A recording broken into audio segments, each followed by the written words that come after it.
Ini adalah bulan ke-9 semenjak kelulusan gua dari SMA. Melepas seragam putih abu, mulai memilih jalan hidup gua sendiri. Mau lanjut kuliah, kerja, atau gap year. Dan gua memilih gap year karena belum punya duit buat kuliah. Teman-teman gua kebanyakan pada lanjut kuliah. Ada yang kuliah sekedar kuliah padahal gak serak sama jurusannya. Ada yang kepaksa kuliah di suatu jurusan karena keinginan orang tuanya. Ada juga yang benar-benar tahu tujuan hidupnya kemana, berjuang mati-matian, dan sekarang berhasil masuk ke kampus impiannya.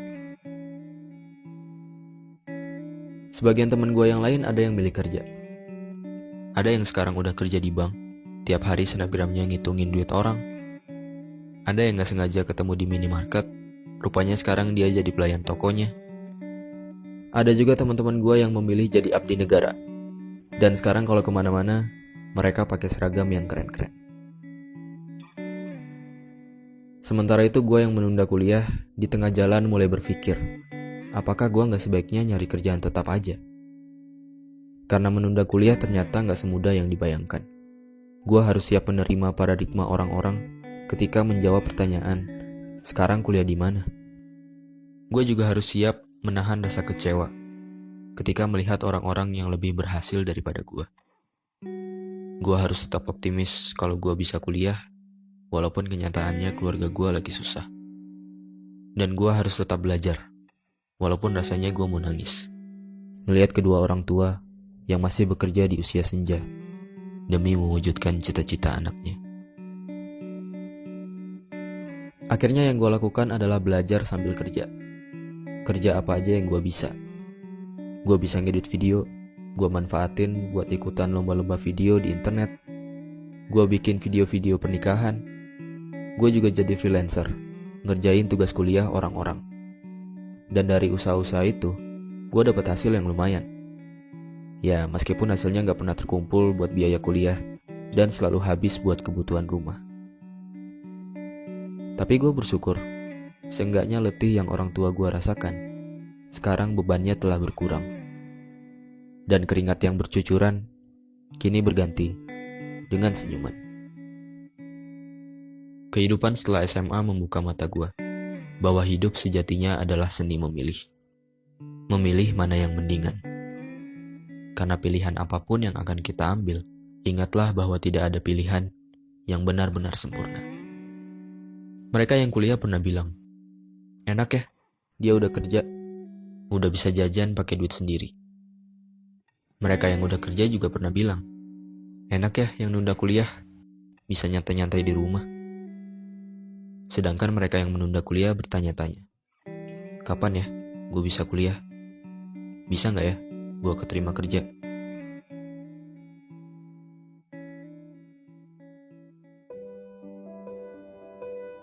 Untuk orang-orang yang sedang mengemban ilmu di bangku kuliah, sadarlah, banyak orang-orang yang tidak seberuntung kamu.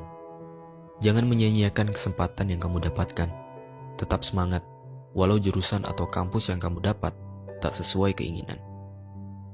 Dan jangan terus-terusan mengeluh atas tugas-tugas yang menumpuk berlebihan. Karena ingatlah, tugas-tugasmu itu tak sebanding dengan kerja keras orang tua yang membesarkan kamu. Untuk orang-orang yang sedang merasakan letihnya bekerja, berhentilah membanding-bandingkan hidupmu dengan orang lain. Karena manusia itu memandang dan dipandang. Ketika kamu melihat mereka, kamu merasa mereka adalah orang yang paling bahagia. Padahal ketika mereka melihat kamu, mereka merasa justru kamulah orang yang paling bahagia. Tanpa kamu dan mereka ketahui bahwa masing-masing sebenarnya punya kesedihan yang tak diperlihatkan.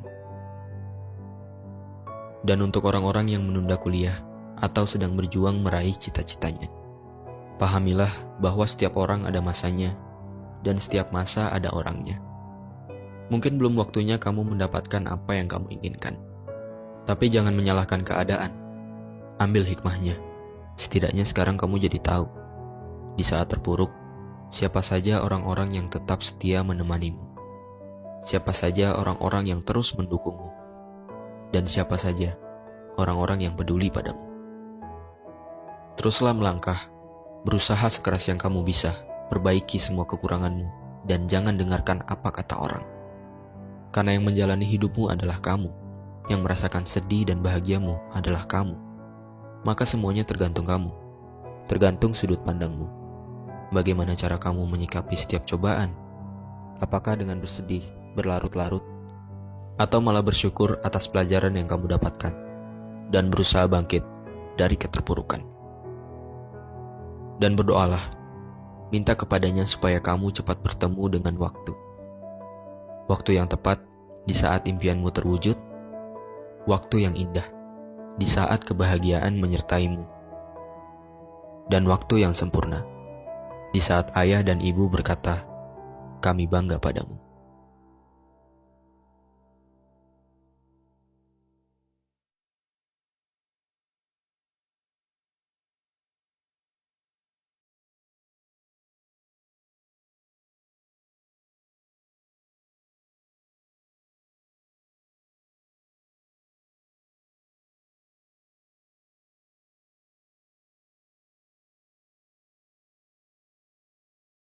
Jangan lupa like, comment, and subscribe dan tunggu video selanjutnya.